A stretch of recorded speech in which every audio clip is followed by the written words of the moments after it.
How to change text on websites on iPhone. To get started, first of all go ahead and open up the Safari application on your iPhone. Once you are on a web page that you want to change the text on, locate address bar at the bottom of the screen. Here, tap on the icon in the bottom left as shown. From the pop-up menu, tap on the AA icon in the center of the address bar. This menu provides options to adjust the website's appearance. Here, tap on the large A option to increase the size of the text on the website. And then, tap on the small a icon to decrease the text size. Scroll down to see the difference.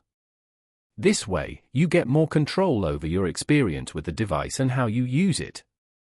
Following these steps, you can easily change text on websites on an iPhone. Thank you for watching.